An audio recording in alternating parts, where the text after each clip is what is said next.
Nan.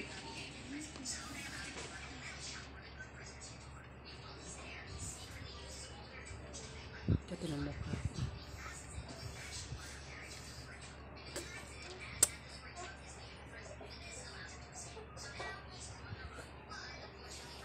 Mga tinapay.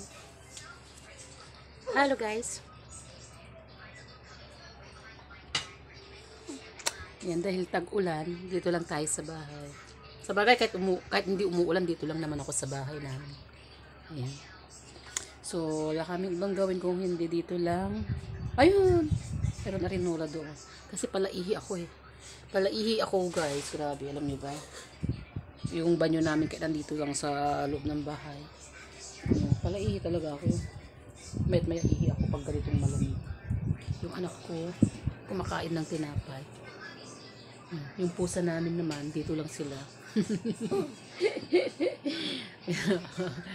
Kaya nangangatimok ako dahil sa mga balahibo ng pusa.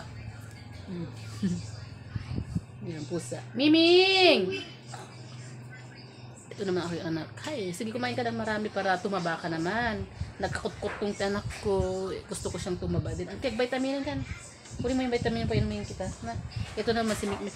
Alam nyo guys, nangangati ang mukha ko dahil sa balahibo ng mga ito. Kasi dito rin sila natutulog sa kung saan kami natutulog eh.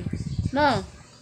Kaya makati ang mukha ko eh. Ito naman si Peanut. Andito rin siya. Ayaw niyang matulog sa labas. Gusto niya dito lang. Ay nako. Kaya itong kwarto namin amoy aso, amoy pusa. Yan. Buti na lang may pang-spray ako. Biruin mo, ilang pusa ay yung natutulog dito sa kama natin. Ilang pusa ba? Isa, yung puti, dalawa. Yung may anak, tatlo. Tapos yung anak niya, bali 4 na pusa. 4 na pusa, isang aso. Yung kasama na namin sa kwarto. Tapos yung isang aso pa namin, gusto niya dito rin sa kwarto matulog. Ayun o. Tumatawag. Gusto mo rin dito?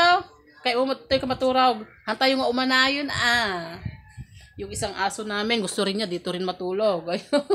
Andon sila sa labas. Ayun o. Pero dito nakatingin. Ayun, papakita ko ba? Ayun o, pakita ko sa inyo. Dito lang kami sa kwarto. Gusto niya pumunta dito eh. Ayun. Kita ba? Ayun. Andun siya. Andoon yung aso. Ang gusto niya rin pumasok dito. Nasanay sila nandito sa kwarto lang. Sabi ni ano kulasa. Ano? Lagi magdigo sakpay. Ayan, si Peanut. Hindi mapakalit. Naliligo na nga ako. Nagdigos ka niya. Yan, nagdigos ako maturog. Nagtudtudo, bawal tirumwaro. Pag umuulan, hindi pwede lumabas para di ka magkalagnat. Kailan ka lang magkalagnat. So, maliligo muna ako. Ito yung aking anaki. So, hanggang dito na lang muna guys. So, thank you. Ay, wag maingay dyan sa labas. Maingay si Kulasa eh. Bantayan mo mga anak mo. Bantayan na kita anak mo. Hanggang mo nagtoy. Bawal ito mo nag-ito yan. Napuno kami. Yung aso namin na si Kulasa gusto kasing pumasok dito sa loob ba. Sige. Ligo na muna ako guys. Thank you.